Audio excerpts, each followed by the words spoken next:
Hey developers, welcome to Devcovery. Today, we're bringing you the hottest open source projects trending on GitHub, so you don't miss any tech developments worth your attention.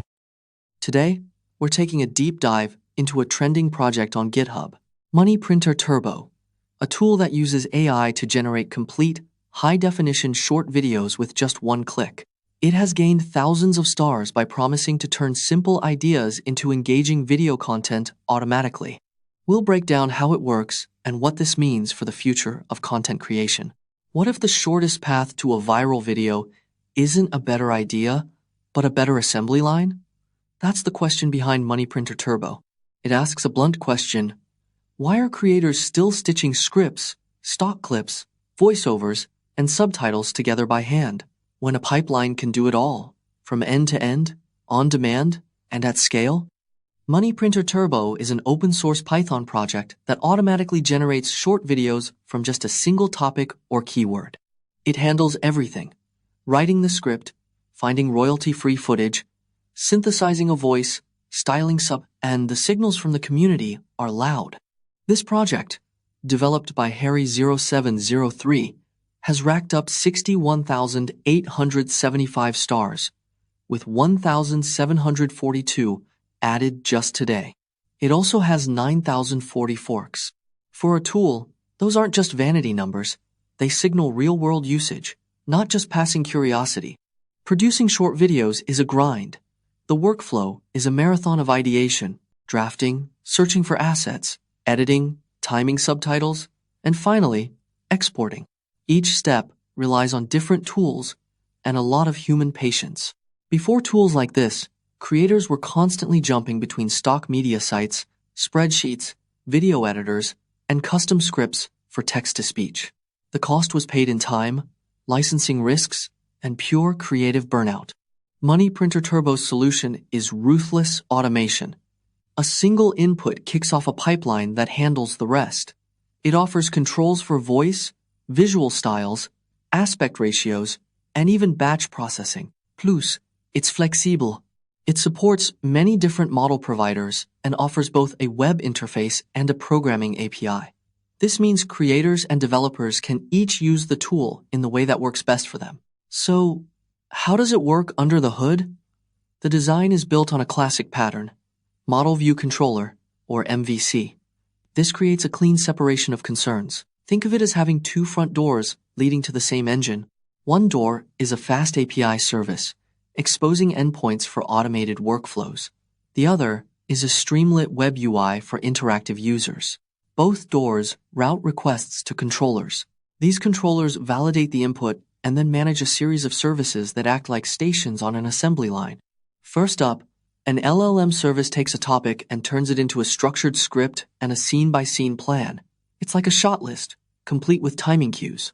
Next, the voice service handles text-to-speech, generating audio for each line and carefully recording its exact duration. These timestamps become the heartbeat for the entire process. While that's happening, the material service is busy querying sources like pixels for high-resolution, royalty-free footage that matches the script's keywords. The video service is the conductor that brings it all together. It trims and sequences the clips to perfectly match the voice track. It layers in background music at just the right volume, and it burns in styled subtitles. For the subtitles, ImageMagick handles the detailed text, rendering things like fonts, outlines, and positioning. Meanwhile, FFmpeg and MovieP manage the actual video editing and final encoding. Subtitle generation even has a fast edge mode for quick previews and a higher quality whisper mode that can use faster whisper locally for better results. But the quiet superpower here is modularity.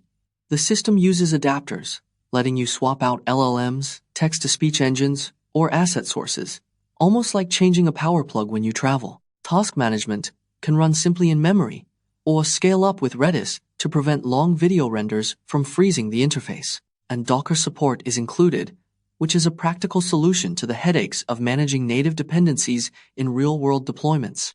So, who is this for in the real world? It's useful in a few key areas. First, for solo creators who need a constant stream of content for platforms like TikTok or YouTube Shorts. Second, For marketing teams under tight deadlines, needing to produce multiple versions of product explainer videos. And third, for developers who want to embed video generation directly into their own applications using the API. Getting started is pretty straightforward. There's a one-click package for Windows users, while Mac and Linux users have the choice of Docker or a local setup. You'll need to provide your own API keys for your chosen LLM and for pixels. But once you're set up, the possibilities are powerful. Imagine automating 10 different versions of a video's hook for A/B testing, or localizing one script into several different languages and voices, or even filling an entire weekly content calendar, all without ever opening a video editor. What's the word from the community? Users consistently praise the core value proposition: one input, one finished video. They love the broad support for different models and the flexibility of having both a web UI and an API. People are using it in the wild, shipping shorts-grade content that requires very little manual cleanup.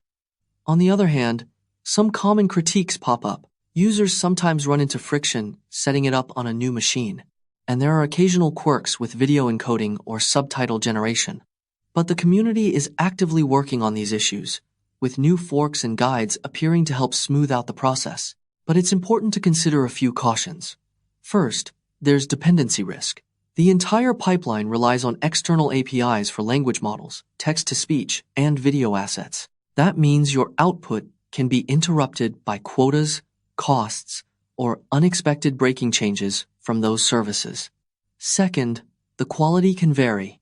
The logic of the script, the relevance of the video clips, and the tone of the narration all depend on the underlying models. A human review step is still highly recommended. And third, there's the operational side. Video rendering is computationally expensive, and the default task manager isn't built for massive horizontal scaling. Still, the project's potential is huge. Its pluggable design is an open invitation for future improvements like better encoders, more advanced subtitle styling, distributed task queues using systems like Celery, and support for more local models to cut down on costs and latency.